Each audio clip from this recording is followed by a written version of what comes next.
Hello everyone, and welcome to the Art of Leading podcast with me, George Williams, where I unpack the career and key decisions of leaders in business to provide you with the insights you need to achieve your own success. My guest today is Ikum Kandola. Ikum is the founder and CEO of Teachify, a platform that leverages AI to instantly create highly accurate teaching resources tailored to any topic and any student age group, both reducing the time that teachers need to spend planning lessons whilst improving their quality. In this episode, we discuss Teachify's approach to marketing, when to go for funding, the risks that come with hiring, and much more. I really hope you enjoy this episode. Let's get started.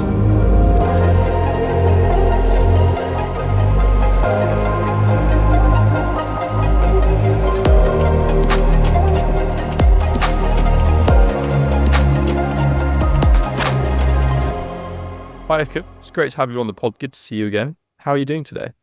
I'm very good, thank you. Thanks for having me, George. Great to see you again. So, let's kick it off. For those that don't know you as well as I do, just tell me a bit about yourself and what you do. Perfect. So, I'm an edtech founder based in Birmingham. I founded my own edtech company where we help teachers save time by using AI to generate their teaching resources. So the company is called Teachify. And what we do is we take data from the UK curriculum and use that to make lesson plans, homework sheets, a lot of different types of resources that before teachers would all have to make manually. And they can now use our software to do all of that in a few seconds. I've been running the company for about a year and a half now, and I also work full-time as a generative AI researcher and software developer at PwC as well. Nice. It sounds, very full on managing a full-time job and Teachify at the same time, but it sounds like there's a lot of synergies between the two, and you can make your knowledge work in both scenarios. So tell me a bit more about how you came to start Teachify. What was the journey like? I think from a young age, I've always been interested in business, but I think a lot of people say I really want to start a business, but it's quite different to actually have an idea and go for it. So Teachify started when I was still at university, and I did a module where I got to teach as a secondary school teacher in a local school. And then obviously I had my computer science brain and my teaching brain. And I came in and met all the teachers and kind of saw the processes that they do. And I just saw there's so many different things that could be improved through technology. So I tried to use a few different edtech apps out there already, but they were all just really, really far behind. And it wasn't long before I joined where ChatGPT came out. So I was just completely obsessed. And it was that phase where a lot of the techie people knew about it, but everyday teachers and stuff, I just never heard of it. So I introduced a few teachers to ChatGPT and they were pretty blown away.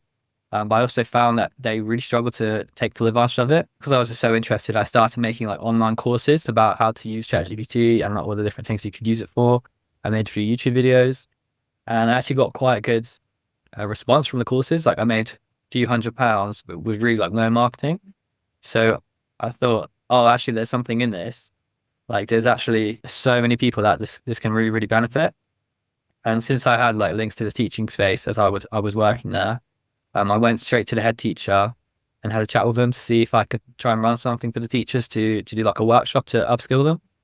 So I did a few of these workshops, and then through that I got to see not just how they can all use ChatGPT, but also a lot of the pitfalls that were there with ChatGPT and generative AI in general.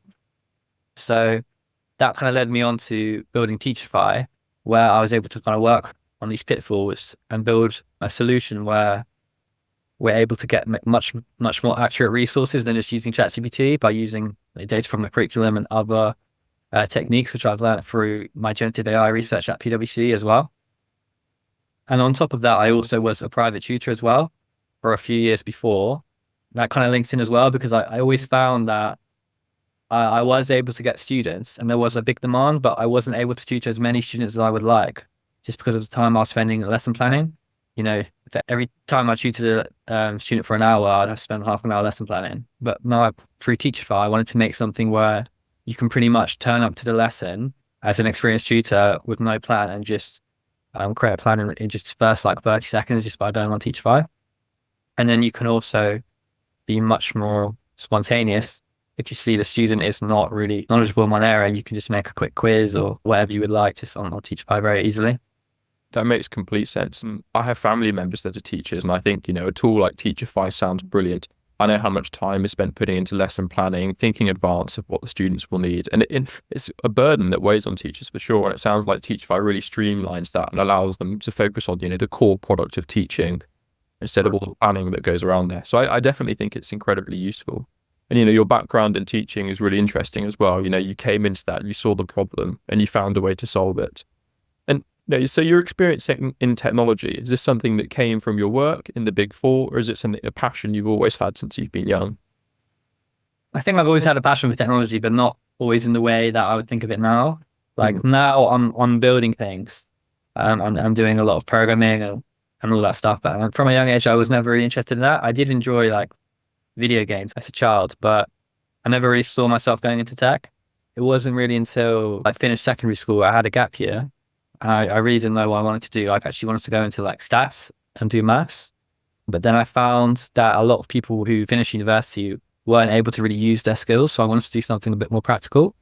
And then that's when I came across the PwC scheme, which was a degree apprenticeship. I was able to work at PwC and kind of use my computer science skills and get the degree alongside it as well. It wasn't really until I started the degree and I was able to see like, wow, like this opened up so many opportunities for me. That's when I really got into tech. And then even then, it wasn't till ChatGPT came out really that I got really into AI. Before that, I was much more into cybersecurity, and I used to do a lot of competitions and things around that. But I think ChatGPT has been a big factor for me into going into tech and AI as well. No, I completely agree. And ChatGPT has definitely been a game changer for me in my job. It's something I use every day now, and I'm not sure how I'd be able to get by without it.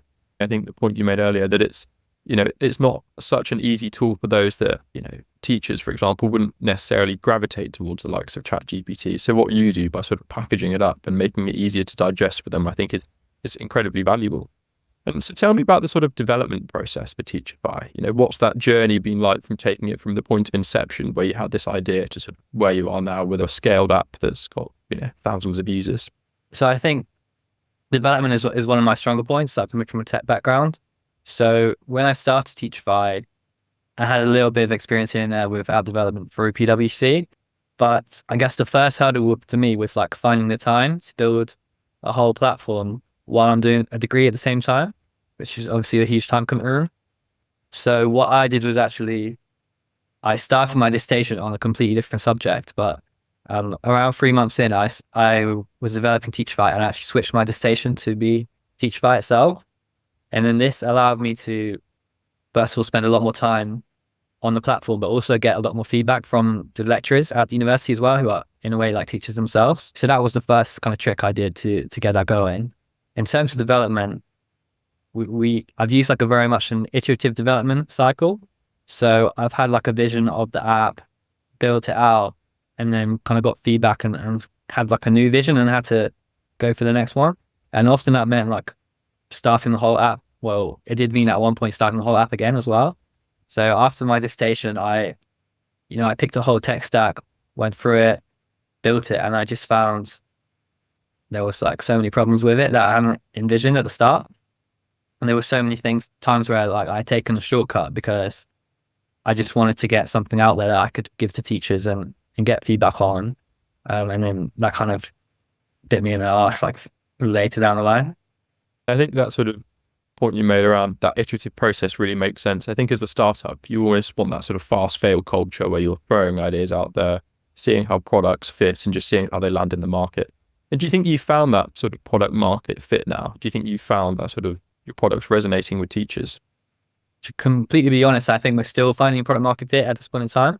I think teachers is just such a broad range of people that within there's like so many different niches, and we have, as much as we found teachers love it, we still want to find a smaller niche and find like a certain type of teacher that we would like. Like for example, secondary school and primary school teachers teach very different things, and even within primary school, there's a lot of different range there as well. I mean, there's like what a private school would want will be quite different to a state school, and then on top of that, you've got like special education needs students as well. So I think at the moment we're still actually iterating through and like really trying to nail the product market fit before we want to scale any further. Yeah, absolutely. I think that makes sense. You've got to find your niche and really find success within that small consumer target group before you think about expanding wider.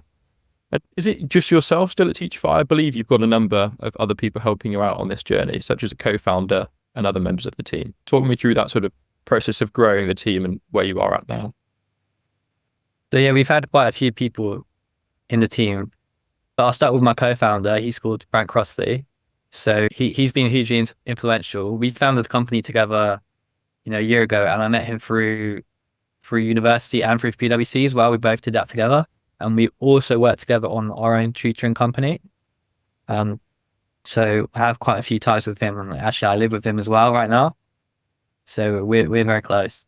And then for the other members of the team, we've kind of we've just worked with people from the university, like students from the university, to come in and help us in different aspects. So for example, we've had people do marketing, social media. We've done a bit of programming as well.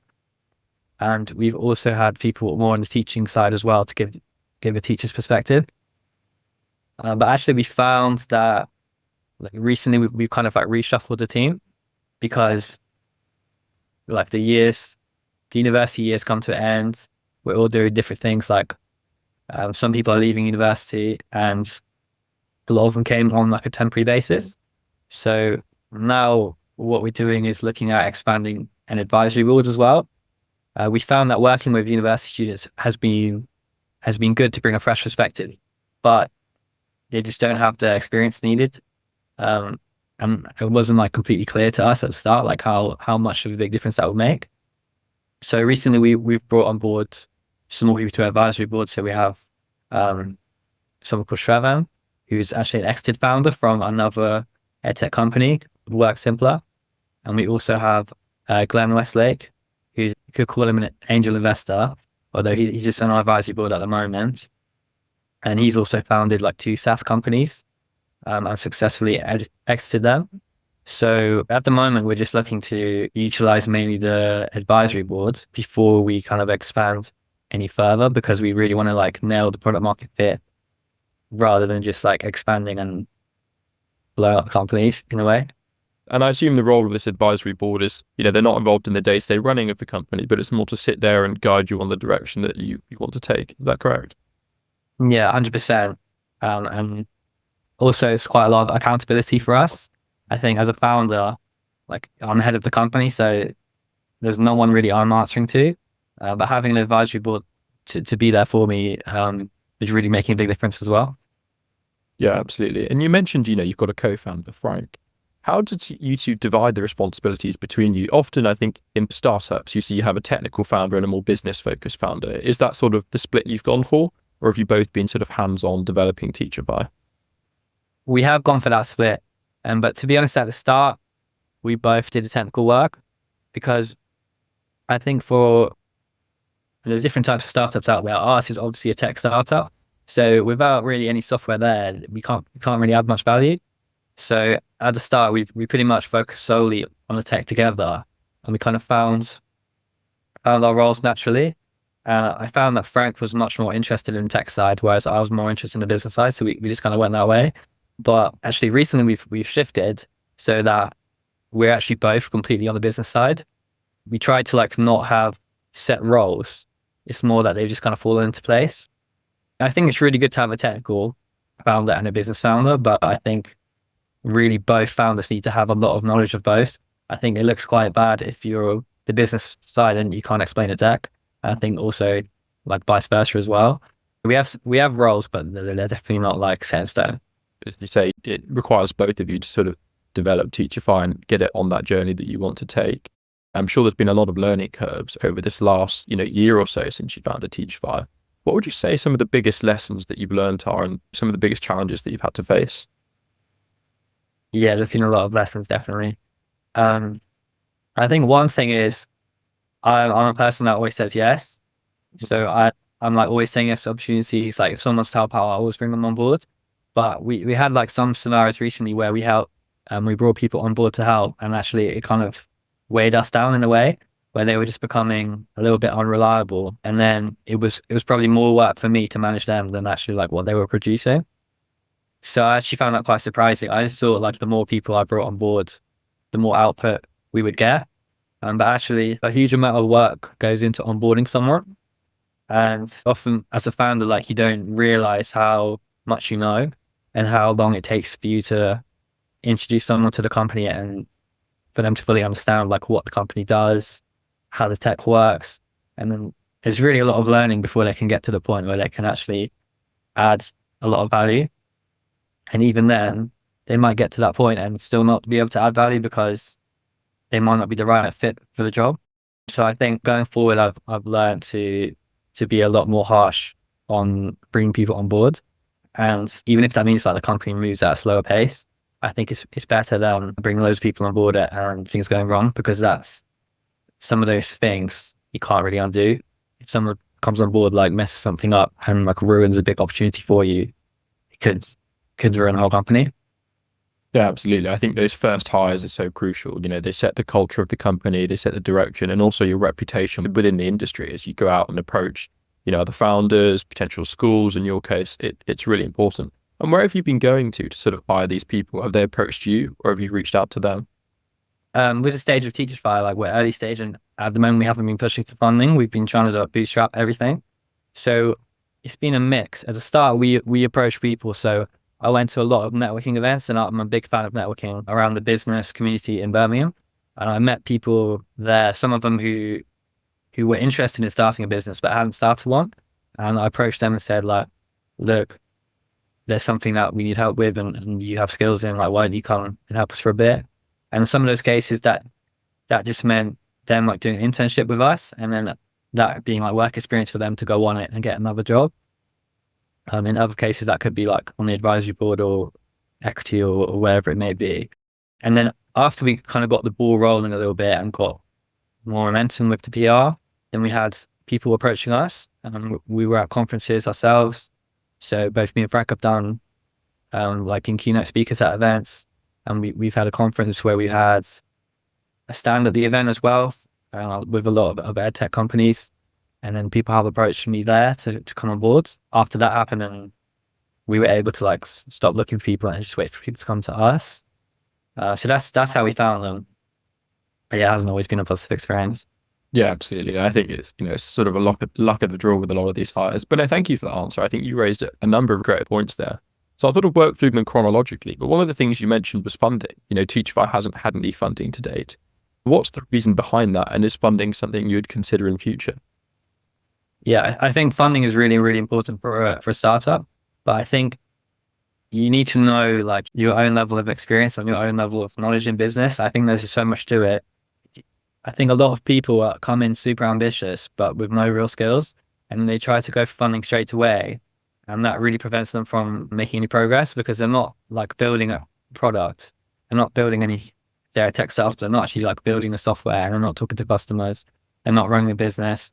Like, there's just so many things to do. I think you need to be at a certain point before you should really go for funding. Because at the end of the day, like with the current market, it's quite hard to get funding. There's so many companies looking for funding and not that much money available compared to the past. So that's why I've kind of held off a little bit. At the start, I really had no idea what I was doing. So I thought if I were to get funding, I don't want to be like, I'm not even sure if I would want someone to give me their money, because they have certain expectations with that. And I feel like in the grand scheme of things, if you were to take a lot of money and just waste it all, it's going to really ruin your future chances of starting a company, getting funding as well, because they will definitely look at your past. But going forward, I think funding is definitely something on the agenda. So we're looking at SEIS approval in the next few weeks, and then going for funding in September. So the summer period is actually really quiet for investors. A lot of them go off to their yachts. So they come back after summer, and then that would be the period where we look for funding. But we really wanted to nail the product market fit first, because I feel like with funding, you want to be getting money to like achieve something. There should be like a goal of the funding. For example, scaling up the company. But until you found that point, then it doesn't really make sense. But for some people, I think it could be valuable if they're not technical at all and they want to build a technical company. I think like in that case, they would definitely need funding to try to pay someone else to do their tech. But I think they're in a more difficult position than me, because it's much more riskier for an investor to invest in them. I think it sounds like a really logical pathway you've taken at the moment. Obviously, we're seeing AI companies with sort of sky high valuations. I mean, you just got to look at Nvidia to just see the example of the growth that's going on in the industry at the moment. So I'm sure if you chose to seek funding, it would be, easier than you may think to do so.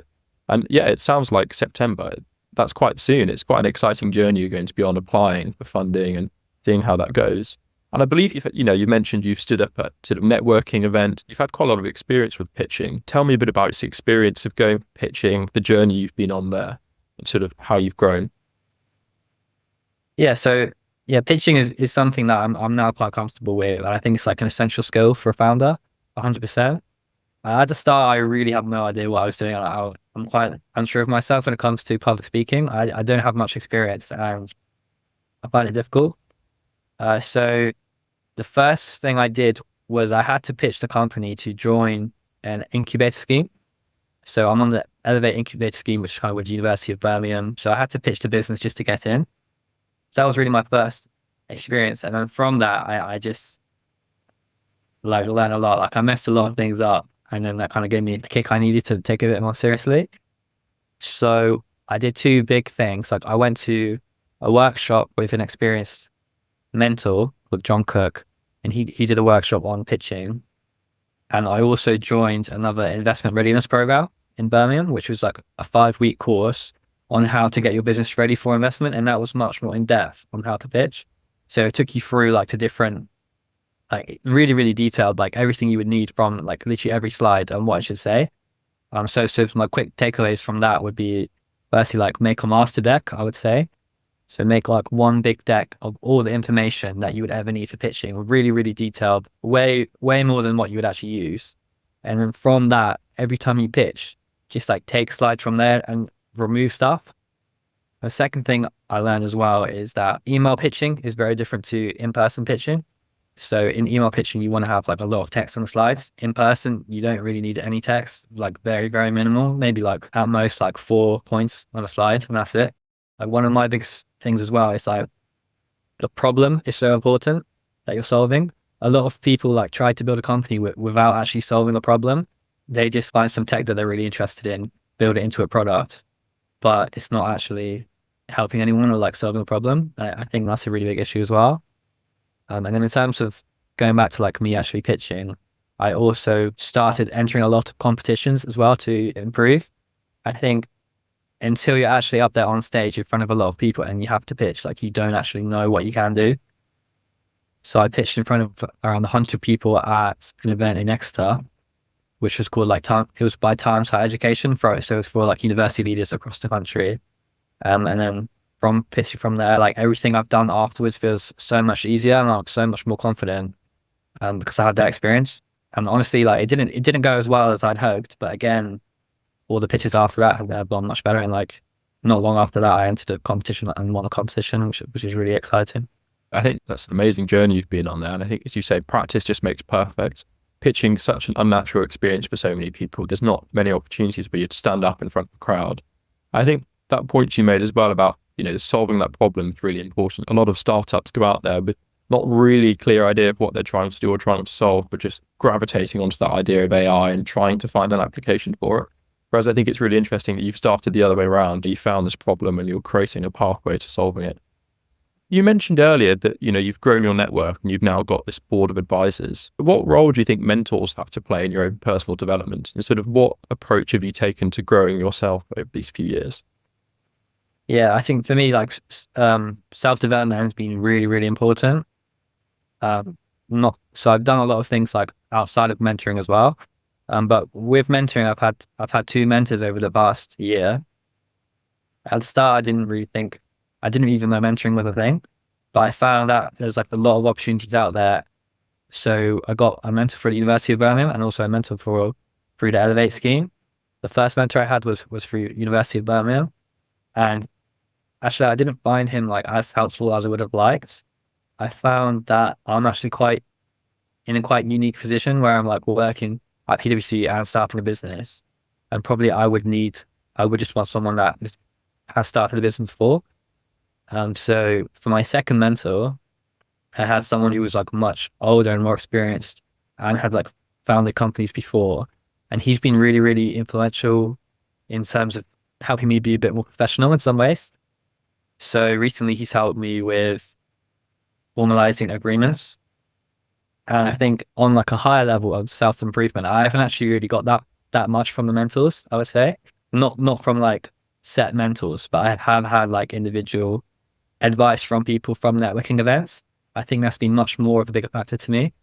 I think like going to so many networking events, every time I speak to a new person, they very often ask me like, oh, what do you do? What's your business? And every time I think of it as like a new opportunity to pitch my business. And then I also try to say always what I'm struggling with. And by like leading with what I'm struggling with, everyone just wants to help and like throw their advice at me. I think that's been like an even bigger factor than the mentors. On top of that, I'm quite a big fan of reading books. I haven't been reading as much as I would like since I started the company. But before I did, I used to read all the time. I used to read a lot of self-development books like Atomic Habits. And I was also like a big fan of Tony Robbins as well, which is a little bit controversial, a bit cringe, but I'm a huge fan of him. And I think he's been really, really influential. I think that's a really good point you raised there. Often a mentor, you get just a singular point of view, and it's great to have that advice, but it's ultimately just the opinion of one person. I think what you're doing and, casting your net a lot wider and dragging in opinions from much wider people makes more sense. As soon as you can test your product with as many people as possible, getting that feedback's really important. What do you think you've learned about sort of being a leader throughout this process? I think you mentioned you've managed a number of people, you've brought people on, and you've learned through those different failings. What are some of the other key lessons that you've learned there just about leadership? I think I'm still in like the early stages of my leadership journey at this point. I've just been thrown into the deep end, like managing the company. I think one thing I'm really starting to realize is the value of having strategy. At the start, I didn't necessarily do that. I was used to being like following a leader, kind of working at PwC, having a manager who has a senior manager, who has a director and a partner. It's very clear structure, and you always know what to do. Like there's always someone above you that you can ask for help with. So since I've been a leader, I've had to be the person at the top and make a strategy. And at the start, I just kind of came in and people would come in to work with me. And I would just think like one day at a time, like I'd think like, what is the next thing I need to do? How can I break it down? Then I'll think, oh, what task can this person do? Like, what task can I do? I was only really thinking like one day at a time. But over time, I was feeling like I wasn't getting as much done as I would have liked. And the company wasn't necessarily moving in the direction. So I really, really valued like having a strategy, not just having a strategy, but like getting it written down in a clear PowerPoint presentation or Word document. I prefer doing it in a PowerPoint presentation, and then having like regular meetings with the team.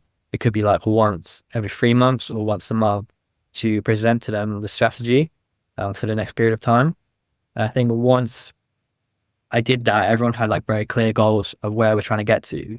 And then that meant as well, I didn't have to micromanage people rather than having to like give them every single task and like check every single task. They kind of knew like what the end goal would be for the month. And then they were able to break down the tasks themselves. And then on top of that, they were able to like push back a little bit and say, you've given me this task, but actually we don't need to do that because there's another way that we can do it to kind of get to the end goal. And then that also enabled me to trust my team a lot more and get a lot more value out of them as well. I think for myself, having worked in strategy, I think it's such an important part of every company. And particularly when you set a clear strategy, how it allows your employees to become more self-efficient. They can go out there, they can solve the problems that they need to solve, they can make the decisions that they need to because they're aligned under this central sort of guiding principle about where they're trying to head. So I think your point there about just sort of giving yourself some more free time and allowing yourself to focus on your work and them to go off, it makes a lot of sense to me. So speaking about strategy, what's your long-term vision for Teachify? Where do you see it heading in the next sort of 5 to 10 years? So at the moment, we're just really trying to nail down our niche. I think the first year has been a big development product year, and the next year I want to be like a big sales year. I think one of the problems for us so far has been kind of negative attitudes towards AI. We've seen a lot of teachers push back and say like, we don't trust AI. We don't want to use AI to teach the kids. We don't want AI with anything to do with education. We just don't trust it. So over the past like a month or two, I've really seen that change. So I'm confident that the next year we'll be able to scale up a lot more and really start to expand across first the West Midlands, the Southwest, and then hopefully across the UK. I think from a sales perspective, the UK market would be ideally, and then we probably look to expand across other countries where they also speak English as well. And even more specifically, it will be countries which use the UK curriculum as well. So we've already started reaching out to some international schools across the world as well, like in Southeast Asia, because we have a few links from somebody who worked for the company as well. And then in terms of the product, I think like generative AI at the moment is just constantly improving, and we just want to stay on top of whatever's out there. Obviously, everyone wants to innovate, but the industry itself is moving so quickly that the new technology that comes out is probably enough to add like massive value to all of the teachers and users who use the app. So like next things for us would be incorporating more things like not just text. So that would be around like audio and also video and photos. So specifically, we do make presentations with Teachify. At the moment, they're a little bit on the basic side, but as AI improves to generate images, we'd really like to use that more in education as well. I think the scope there is huge. So at the moment, you can generate images with AI, but not only are they inaccurate, but they're quite like vague in some ways. So let's say I was teaching a primary school child about animals and I was teaching about polar bear. I could definitely generate an image of a polar bear. But as you move up the years, if you're teaching someone about like supply and demand in economics, AI can't really draw a graph of supply and demand at this point. So as that improves, we really like to bring that on board as well. And then like ideally, we're aiming to sell the company within about 4 to 5 years as well, once we're able to expand across the schools and also kind of position ourselves in our niche with a very strong product. Yeah, I mean, AI is constantly evolving, and I imagine it's quite a challenge to stay on top of that progression, especially when you've got, I'm sure competitors out there in a similar space looking to sort of eat away your product. But I think it's really interesting that you've already got that sort of end goal of a sale in your mind. And I think it's quite an important milestone to work towards. It gives you that sort of points that you're tracking in terms of your strategy, as we mentioned. That's your goal, which makes a lot of sense. You mentioned that your focus for next year was on sales. I read some of the statistics. You've already got over 1,000 users, 10,000 generations, and have saved 3,000 hours of teachers' time, which is quite incredible in, the short amount of time you've been working. What's your approach to sort of marketing and sales been so far? And how do you see that evolving moving forward as you make this big push? Yeah, we've been exploring the space a lot. I think it's been a huge learning curve for me at the moment. So at the start, I kind of went through the school that I worked in and got those teachers on board, and then tried to also do like a few other workshops at schools. I think anything in person is really, really good for marketing, especially in our sector, like within education. If you can meet the teachers in person and show them the app, it's a lot better than like sending them a video or just having like paid ads that they can view. And I was like quite surprised by how big the difference was as well at the start, because I've come from a tech background where most people I know just can work from home all day, like, and still be open to new technology that they just come across. But teachers are not necessarily the same. So yeah, in terms of marketing, it's been like a lot of in-person stuff, and like soon we're looking to create more networking events for teachers as well. So we find that at the start we were trying to kind of sell them the product. We were trying to like list all the benefits, say how they could save them so much time and everything. But I don't think anybody really wants to be sold to. When you reach out on LinkedIn or send them like a cold email or something, and they see like they can gauge within 1 second it's a sales email, they'll just ignore it and delete it like instantly. So we're looking for more ways where we can lead with some value to there, and then go from the perspective of this is what we do, or like, what do you do? Is there some kind of synergy there? Is there some way that we can add value to you for a price where you're getting a good deal? And then if so, like take it forward. So it's been like quite a big mindset shift as well. So in the next month or two, we're looking at creating networking events for teachers in Birmingham, and having at least one event where they'll all come in for like a big lunch, and then work in like focus groups, and also kind of get to see the latest Teachify technology try it out in person, and then hopefully go away with like also some training on AI and maybe a certificate as well to boost their CV. I think like this new approach and this new perspective is going to be like quite a big game changer compared to like the kind of online marketing that we've done before as well. And I also think if you are going to do online marketing, you should think about where, first of all, you need to really, really understand your ideal customer. At the start, like we didn't really understand that. So we just thought teachers in general, and we thought like, I've been a tutor, I've done some teaching, like I'm not that different to a teacher. But actually you really, really need to nail down your ideal customer. So now we have like, we even give them a name in our company. We call them like Hannah Digby. So we have like an AI generated like a Google image of a person as well who looks like our ideal customer. She's like around 26, 27. She works in a primary school, and like these are all the things she does on the weekend. These are the next Netflix shows she watches, and we know everything about her. And then from there, we can kind of see like what does she do online, like what social media does she use, what pages does she follow, and what YouTube channels does she watch. And then only from that point, like we're actually looking to make marketing like much more effective as well. At the start, I personally just made like an Instagram page and just posted a lot on there, but it wasn't receiving as much traction as I would have liked.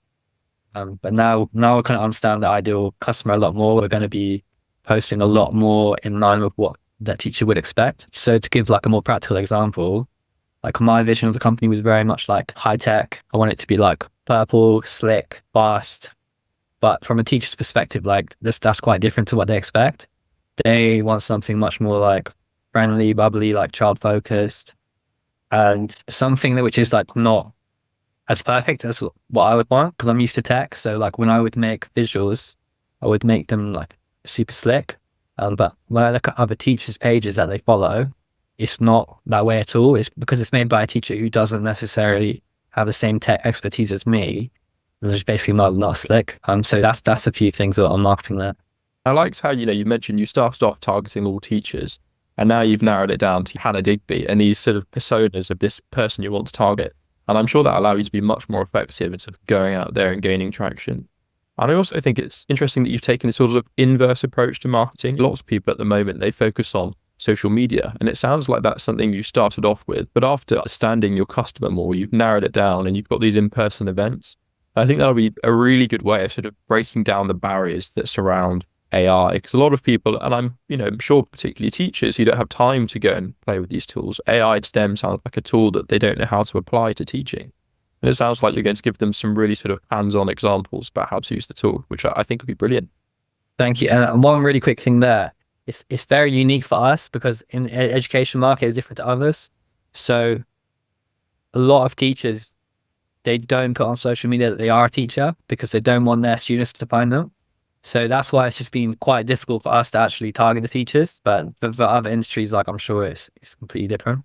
It's interesting, the sort of dynamics of each market and how they factor into your marketing. And do you have any other ambitions beyond Teachify? What are you working on in your personal life? Yeah, I think ideally, like we will be looking to sell Teachify within about 4 to 5 years. That would be the aim. And then I'm really enjoy working on startups. So I'd probably just take a long vacation and come back and start something again. I think one thing I like about startups is that the amount that you can lose is only limited. Like I've put my time and my money in to Teachify, but I can't really lose more than that. Whereas like the amount that I could gain is pretty much like unlimited. There's no limit to how much value I can add to the world or how much money I could make from Teachify and like selling Teachify in the end. So I would definitely be looking to make more startups in the future. I'm also really, really keen on the AI space at the moment. I think, again, like the value that it can add to society is just huge. There's just so many uses for it. And like, for example, the people that made LLMs and who've made, GPT 3.5, GPT 4, even they don't know all the things that it can do. They don't know all the features. It's just kind of a black box. It's just really just a model which can predict the next word. But there's no limit to like what that could be used for. I think I find that really fascinating because there's probably so many use cases that people haven't thought of before. And it's just so easy to utilize LLMs to add value in that way. It's really a lot more about like finding the right way of using it, finding the market, and then getting into the market, which is like the heart of it. I know language models we were talking about play a big role in sort of companies I work with, and they're constantly thinking how we can interact with the customer in different ways. And it allows us to be a lot more personal, I think, in our approach to people, which a lot of people and customers out there really appreciate. And I like what you mentioned about startups. Ultimately, people think of it as really risky. You're going out there, putting a lot on the line, but I think your approach has been really quite sensible. You've still maintained your job as well as developing this company on the side. So the risk you've taken is far less. And as you mentioned, the potential upside is enormous. So for those out there that are sort of looking to follow in similar steps to yourself and create a startup, particularly one focused around tech, what sort of advice would you give? I would say like just start sooner than later. And as everyone says, like just fail quickly. Try and just get something out there as soon as possible and get users. I think you also need to have awareness of where your skills are and like where you kind of coming from in terms of industry. I'm tech focused. If I was talking to another tech person, I would say talk to customers. Too many tech people just go in and like build the product and I think they think it's a good product and they think like if it's a good product, people will just come. They think they'll show it to one person, they'll like it and like show it to more people. But actually it's just so much bigger than that. And there's so many people out there starting apps, starting new companies all the time. There's kind of like an information overload for normal people at this point. And we're all just like constantly bombarded with emails and like marketing, adverts on the TV. It's really hard to build something that sticks and which like stands out from the crowd. If you're building a product, you need it to be tailored to the customer, not tailored to you. So you really, really need to understand your customer and just like basically start talking from day one, even from day zero, like before you're even building anything, go out and talk to people. But if you're not from tech, then I would say definitely talk to people, but try and build something as quick as possible and get that out as quick as possible so you can get feedback. Because on the other side, I also see like some startups who are not technical and they just like raise money and then just keep raising money and like not really making anything useful or like adding really any value to anyone. So I think if you can just try and build something quickly, like then you'll have a much clearer vision in your head of like what the product can actually be. I think until you've like built something tangible, it's easy to think in your head of like how something could work, but really you have no idea like how much that would take or how difficult that could be. Definitely. I think customer feedback is so important. From my own experiences, I'm working with YC Combinator. I think one of the things they focus on is just how many customers have you spoken to this week? What feedback are you getting? And it's so easy as a founder, I think, to get stuck in your own bubble and have this end goal. But often you end up pivoting and working on something completely different because you find there's more demand for your products in a different customer group or a different need that you never saw. So no, I think that's really great advice. Thank you. And so it's been brilliant talking to you today. I don't have any further questions, but for those listening, where can they find you and how can they reach out to you? The best place to find me would be on LinkedIn. So just search my name, Ikum Kandola on LinkedIn. I post on there every now and then, and then I'll definitely be open to taking any questions or DMs on there as well. Otherwise, if you're interested in Teachify, you can also try out a demo for free, teachifyuk.com. And then we have a contact us form in there as well. If you or your school are interested in using Teachify, just fill that in. Thank you very much, Ikum. It's been great. And I'm looking forward to seeing the future of Teachify. Thanks so much. Pleasure to be here. Thanks so much, George.